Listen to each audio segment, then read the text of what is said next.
ओम श्री परमात्मने नमः।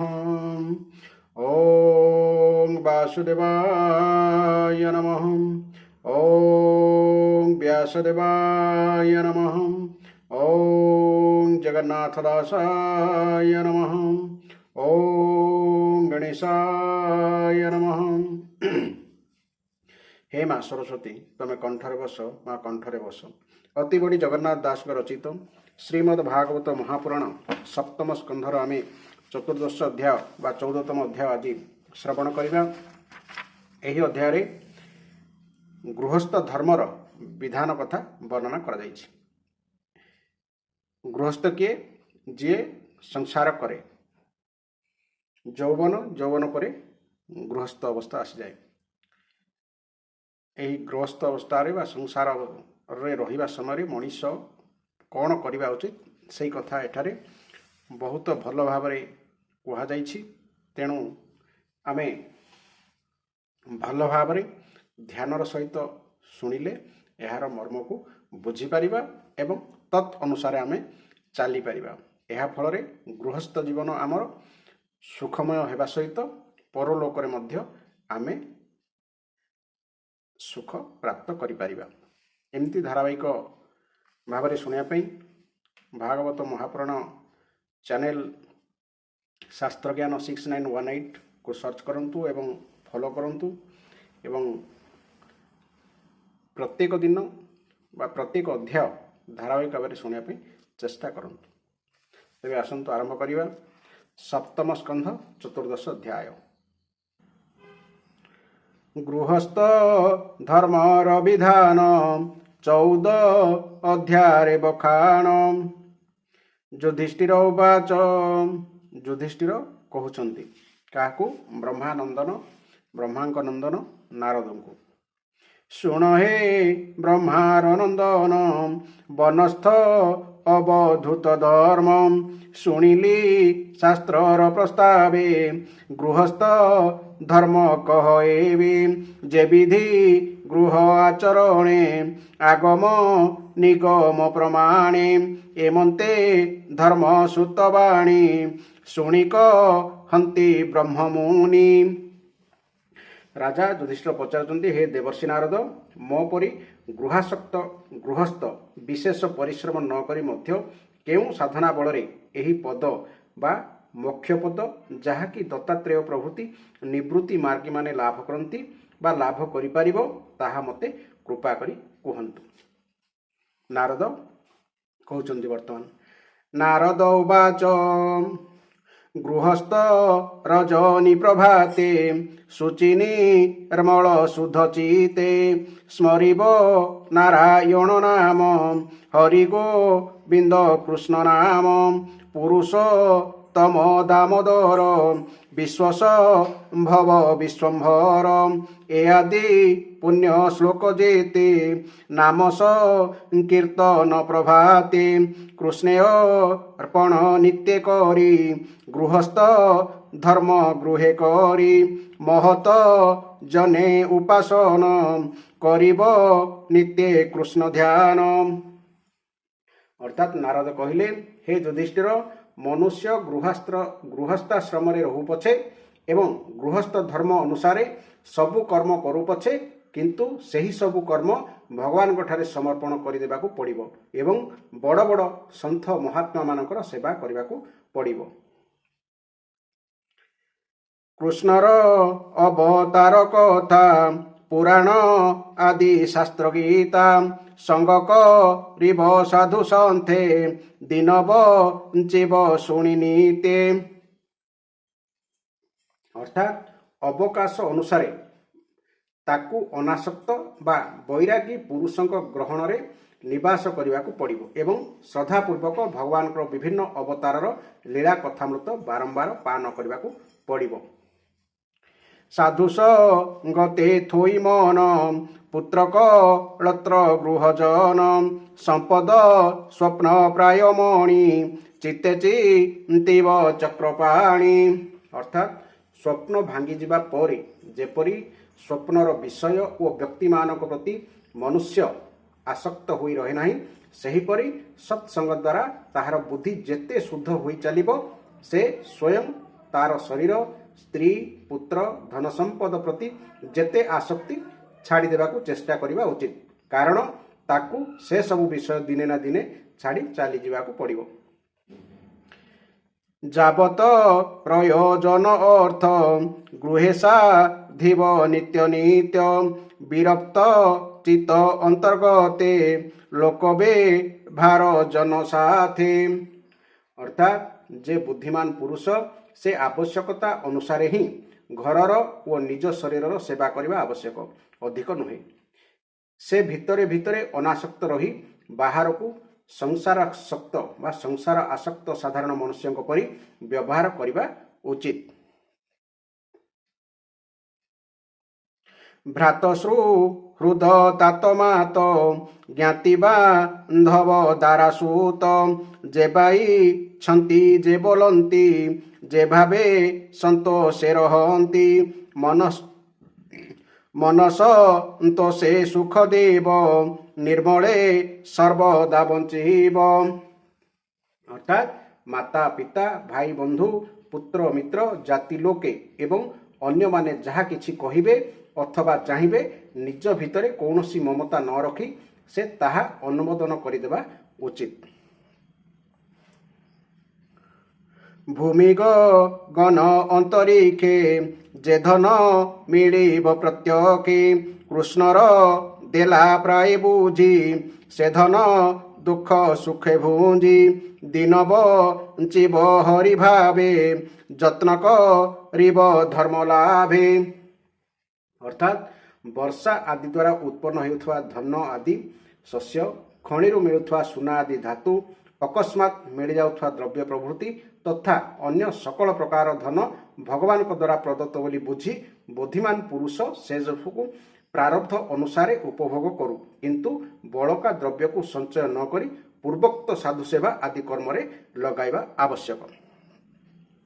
ଯାବତ ଦେହେ ପ୍ରାଣ ଥିବ ତାବତ ସନ୍ତୋଷେ ବଞ୍ଚିବ ଲୋଭେ ଅଧିକ ଯେ ଚିନ୍ତନ୍ତି ଚୋରସ ମାନେ ଦଣ୍ଡ ପାଆନ୍ତି ଏବେ ହୋ ଶୁଣ ନୃପବର କହିବା ସର୍ବଧର୍ମସାର କପିମ ଖିକା ଉଷ୍ଟ୍ର ଖଗ ମୂଷିକ ଗର୍ଦ୍ଧବ ଯେ ମୃଗ ଉରଗ ପତଙ୍ଗାଦି ଯେତେ ତାହାଙ୍କୁ ପୁତ୍ର ପ୍ରାୟ ଚିତେ ଆତ୍ମାର ପ୍ରାୟ ନିତ୍ୟ ଦେଖି ଅନ୍ୟଥା ମନେ ନ ସଂକଳ୍ପି। ବହୁତ ବଢ଼ିଆ କଥା ଏଠି ଗୋଟେ ଲେଖାଯାଇଛି।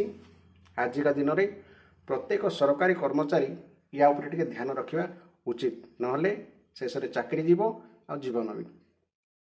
କ'ଣ ଲେଖାଯାଇଛି? ଯେତିକି ଧନରେ ତାର ଜୀବନ ନିର୍ବାହ ହୋଇଯିବ, ମନୁଷ୍ୟର କେବଳ ସେତିକି ଧନ ଉପରେ ଅଧିକାର ରହିଛି। ଲୋଭେ ଅଧିକ ଯେ ଚିନ୍ତନ୍ତି ଚୋର ସମାନେ ଦଣ୍ଡ ପାଆନ୍ତି। ହରିଣ, ଓଟ, ଗଧ, ବାନର, ମୂଷା, ସରୀସୃପ, ପକ୍ଷୀ ଓ ମାଛି ଆଦି ଜୀବକୁ ମନୁଷ୍ୟ ନିଜର ପୁତ୍ର ପରି ଭାବିବା ଉଚିତ। ନିଜର ପୁତ୍ର କନ୍ୟା ଓ ସେମାନଙ୍କ ମଧ୍ୟରେ ପ୍ରଭେଦ ବା କେତେ?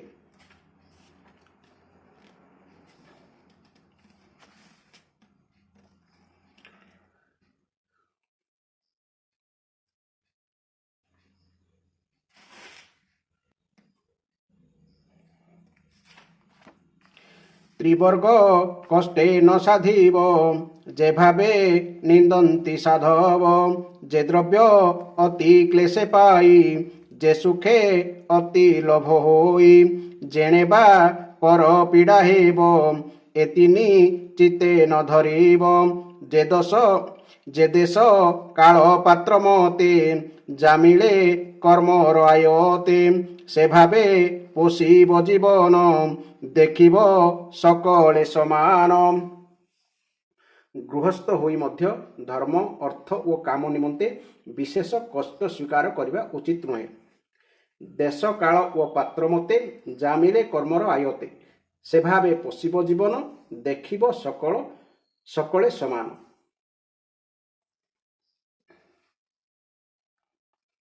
ଶ୍ୱାନ ଚଣ୍ଡାଳ ଅନ୍ୟ ଜାତି आत्मार प्राये ताकु चिंती विभागे भोग तांकु देव आत्मार पराये भाविब एक गृहिणी संग्रहेण एक गृहिणी संग्रहणे स्वधर्म गृहर कारणे अर्धांग सम अटे नारी सात्विके ताहा भोग करी निजोगी अतिथि सेवने यत्न करिब निज धर्मे।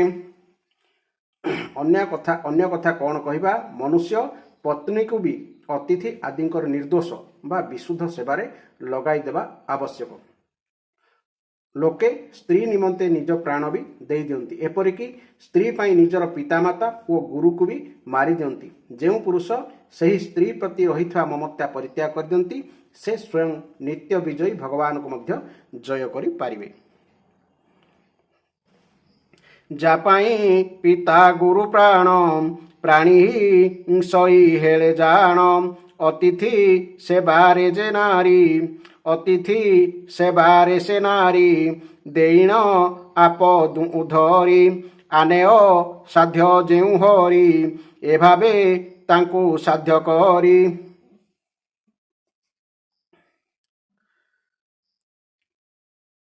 देखो ए तुच्छ कले बर अंतेल अंते भ जयी त्रिपकार भस्मपु ऋष कृमिस्तान अवश्य भजे अवसान से देहे रति पत्नी मेले एकाही आत्मार कुशले। अर्थात एपरी तुच्छ शरीर और एही शरीर पाई जहा प्रति आसक्त हुए सही स्त्री केउठी एवं निज महिमारे आकाश ठारू मध्य व्यापक अनंत आत्मा मध्य केउठी। यज्ञाव शेष सिद्धने आहार कल्पी बजीवने अधिके ममता न थाई तेबेटी महत बोलाई। अर्थात गृहस्थ पुरुष प्रारब्ध अनुसारे मिलिथिबा द्रव्यरे तथा पंच महायज्ञ आदि बलिथिबा अन्नरे ही निजर जीवन निर्वाह करबा उचित। जो बुद्धिमान पुरुष सेतिकी व्यतीत अन्य कौनसी वस्तुरे स्वत्व बा ममत्व रखती नहीं तांकु संथ मानकर पद मध्य मिल जाए। देवता ऋषि भूतगणे आत्मा तिथि पितृजने एहांकु विष्णु प्रायमणि संतोषे देव अन्नपाणी। अर्थात निजर वर्ण आश्रम विहित वृत्ति द्वारा प्राप्त सामग्री रे प्रतिदिन देवता ऋषि मनुष्य प्राणी और पितृगण को तथा निज आत्मा को पूजा करने आवश्यक। यह हेउची एकमात्र परमेश्वरंकर भिन्न भिन्न रूप रे आराधना।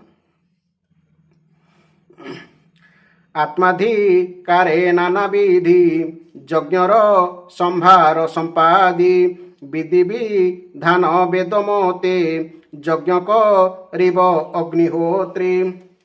अर्थात जदि निजर योग्यता अनुरूप यज्ञ करने निमंते सबु आवश्यक वस्तु मिल जाए तेबे बड़ बड़ यज्ञ बा अग्निहोत्र आदि द्वारा भगवान को आराधना करने आवश्यक।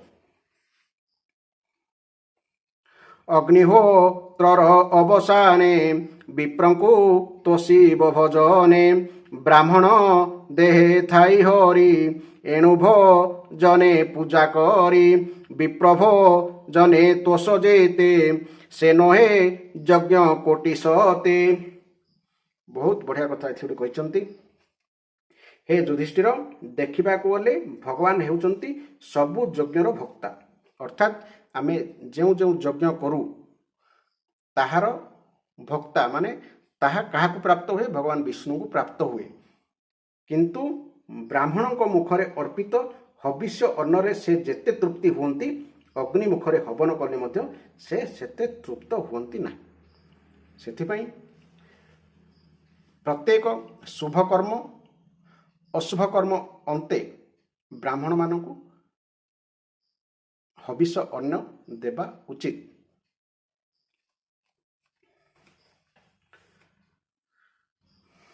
एघेनी देवता ब्राह्मणे पूजा करिब अनुक्षणे एणु ब्राह्मण मुखे देई पूजा ରିବ ଭାବଗ୍ରାହୀ।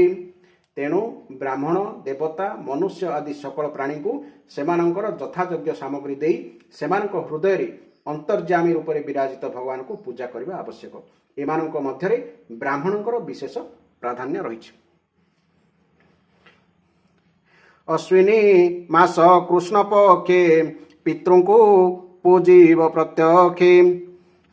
ସମ୍ଭାର ଯଥାଶକ୍ତି ମତେ ପିତୃପୂଜିବ ଶ୍ରଦ୍ଧାଚିତେ। ଜ୍ଞାତିଷୁ ହୃଦ ବନ୍ଧୁଜନ ଭୋଜନ ଦେବ ମିଷ୍ଟ ଅନ୍ନ।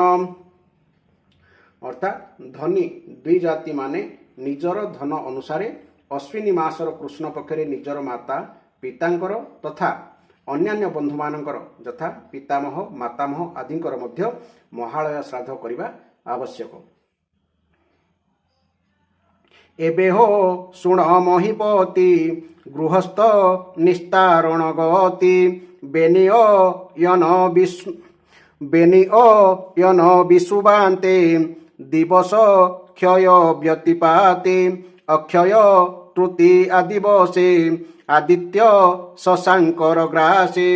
ଦ୍ୱାଦଶୀ ଶ୍ରବଣା ସଂଯୋগে ତୃତୀୟା ତିଥି କ୍ଷୟ ଭୋগে।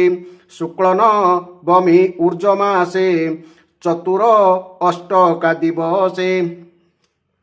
ମାଘ ସପ୍ତମୀ ଶୁକ୍ଳପକ୍ଷେ ପୂର୍ଣ୍ଣିମା ମିଶି ମଘାରକ୍ଷେ। ଦ୍ୱାଦଶୀ ଅନୁରାଧା ଭୋগে ଶ୍ରବଣା ତ୍ରିଉତ୍ତରା ଯୋগে। ଏତିନି ଯୋগে ଏକାଦଶୀ ଶ୍ରବଣା ଜନ୍ମ ରୁକ୍ଷେ ମିଶି। ଅର୍ଥାତ୍ କ'ଣ ଏଠି କୁହାଗଲା?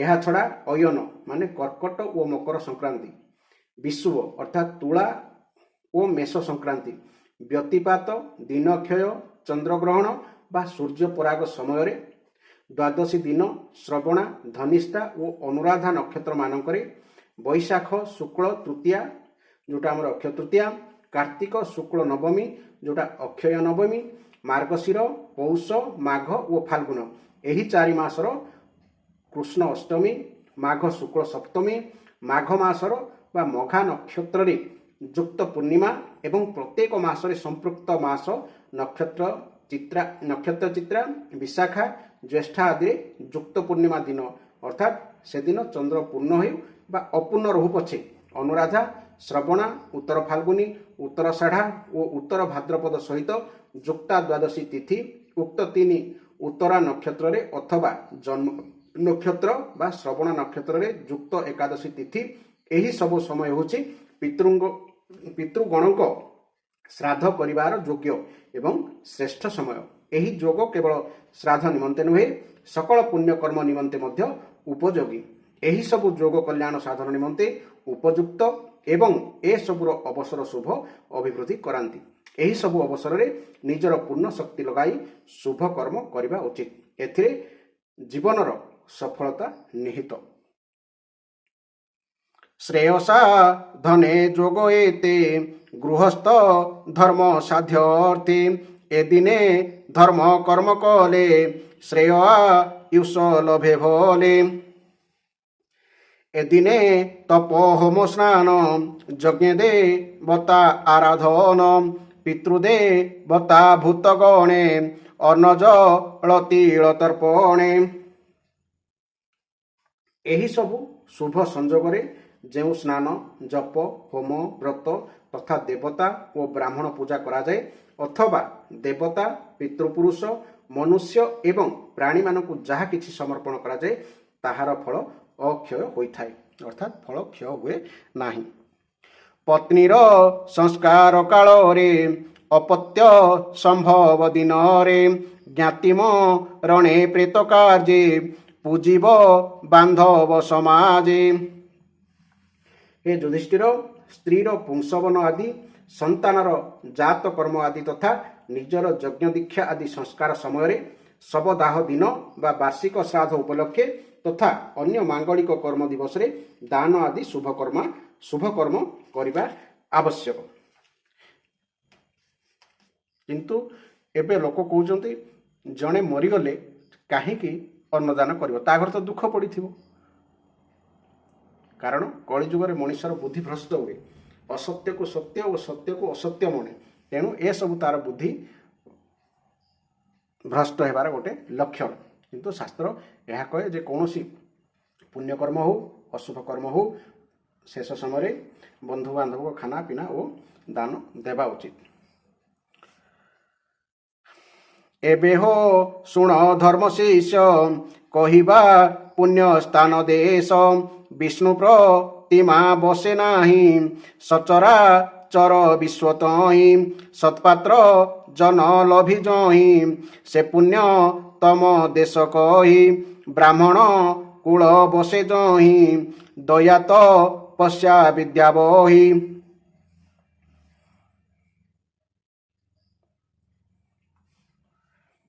हे युधिष्ठिर मु एथर सही सबु स्थानर वर्णना करी जो सबु स्थान कि मनुष्य को धर्म आदि श्रेय बा मंगल प्रदान करिथांती जानतु जेउठारे भगवत गुण संपन्न सत्पात्र मिलती सही देश बा स्थान हेउछि सबुठारु अधिक पवित्र स्थान। जो स्थान रे सचराचर जगतर स्वामी भगवान प्रतिमा रही जेउठारे तप विद्या एवं दया आदि गुण रे युक्त ब्राह्मण परिवार निवास करती तथा जो स्थान रे भगवान पूजा हेउछि एवं पुण्यमयी गंगा आदि नदी प्रवाहित हेउछंती सही सब स्थान हेउछि परम कल्याणप्रद। विष्णुर पूजा जहिनीते से पुण्य देश वेदमते गंगादी नदी जहि बहे से पुण्य क्षेत्र वेद कहे। अर्थात पुष्कर आदि सरोवर सिद्ध पुरुष मानक द्वारा सेवित बा निवसित क्षेत्र कुरुक्षेत्र गया प्रयाग पुलहाश्रम अर्थात शालगाम क्षेत्र नैमिषारण्य फाल्गुन क्षेत्र कन्याकुमारी को फाल्गुन क्षेत्र कहुए। सेतुबंध प्रभास द्वारका काशी मथुरा पंपा सरोवर बिंदु सरोवर बदरिकाश्रम अलकानंदा सीताराम को आश्रम बा अयोध्या बा चित्रकूट आदि महेंद्र और मलय आदि पौराणिक अष्ट पर्वत एवं जो स्थान भगवान अर्चा अवतार रही सही समस्त देश हेउछि अत्यंत पवित्र। कल्याणकामी पुरुष माने एही सबु देश को बारंबार यात्रा आदि करबा आवश्यक। एही सबु स्थान रे पुण्य कर्म कले मनुष्य माने ताहार सहस्र गुण पाइथांती। पुष्कर आदि सरोवर जहिब सन्ति विष्णुहर प्रयाग पुलह आश्रम नैमिषारण्य पुण्यधाम प्रभास कुरु वज्रगली गयाम थुरा कुशस्थली जेकाशी पंपा बिंदुसर सेतुबंध जे रामेश्वर आश्रम नर नारायण नंदासी तया रामाश्रम महेंद्र मलय पर्वते ए मध्ये क्षेत्र छंति जेते ए सर्व स्थान हरिप्रिय तेणु गते पुण्यमय से पुण्य तम देश भावी विष्णु प्रतिमा जहि सेवी कैबल्य इच्छा जार चिते ए देशे सेहु थिव्य नीति। तेणु कहुए पृथ्वी रे जेते देश अच्छी सबुठारु भारत हला पुण्यभूमि आउ भारत रे जन्मिबा पुणी भारत देशर ओडिशा रे जन्म होगा मनीष मानक पक्षे एक गौरव तथा भगवान कृपा। एबे हिबा पात्र जेते सुणरा जन शुद्ध चिते पुराण पुरुष मुरारी जारभी आण वसुंधरी सचरा चर जा शरीर ऋषि देवता ब्रह्माहर अग्रे चरण पूजी जार तातहु पात्र केबार। हे युधिष्ठिर पात्र निर्णय प्रसंग रे पात्रों को गुण जानिथुआ विवेकी पुरुष माने एकमात्र भगवान को ही सत्पात्र बोली कहती। एही सचराचर जगत हेउची ताहांकर स्वरूप। देवता ऋषि सिद्धेश्वर सनक आदि यज्ञ तोर सभारे सर्वजन थिले कृष्ण को अग्रे पूजा कले एणु କଳ ପାତ୍ର ସାର ଅଚ୍ୟୁତ ଅଟେ ନୃପବର। ଅର୍ଥାତ୍ ତୁମର ଏହି ଯଜ୍ଞରେ ଦେଖିଥିବ ଯେ ଏଠାରେ ଦେବତା ଋଷି ସିଦ୍ଧ ଓ ସନକ ଆଦି ଉପସ୍ଥିତ ଥିବାବେଳେ ହିଁ ଅଗ୍ରପୂଜା ନିମନ୍ତେ ଭଗବାନ ଶ୍ରୀକୃଷ୍ଣଙ୍କୁ ହିଁ ଉପଯୁକ୍ତ ପାତ୍ର ବୋଲି ଧରାଗଲା। ଯାର ଶରୀର ଜୀବରାଶି ଯେ ଅଣ୍ଡ କଷ ମୂଳେ ବସି ଯେ ହରି ସର୍ବଜୀବ ମୂଳ ଅଶେଷ ପୁଣ୍ୟ କର୍ମ ଫଳ ନାନା ପ୍ରପଞ୍ଚେ ପୁର କରି ତା ମଧ୍ୟେ ଜୀବ ରୂପ ଧରି ହୃଦୟ ପଦ୍ମ ମଧ୍ୟେ ଶୋହେ ପୁରୁଷୋତ୍ତମ ନାମ ବହେ ତେଣୁ ପୁରୁଷ ପାତ୍ରୋତ୍ତମ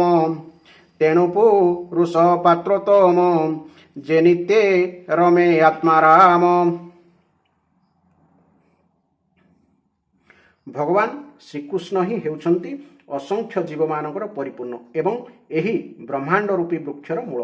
ତେଣୁ ଶ୍ରୀକୃଷ୍ଣଙ୍କୁ ପୂଜା କଲେ ସକଳ ଜୀବଙ୍କର ଆତ୍ମା ତୃପ୍ତ ହୋଇଯାଏ। ସେ ହିଁ ମନୁଷ୍ୟ ପଶୁପକ୍ଷୀ ଋଷି ଓ ଦେବତା ଆଦିଙ୍କ ଶରୀର ରୂପୀ ପୁର ରଚନା କରିଛନ୍ତି ତଥା ସେହି ସବୁ ପୁରରେ ଜୀବ ରୂପେ ଶୟନ ବି କରନ୍ତି। ଏଥିପାଇଁ ତାହାଙ୍କର ପୁରୁଷ ବୋଲି ଗୋଟିଏ ନାମ ମଧ୍ୟ ରହିଛି।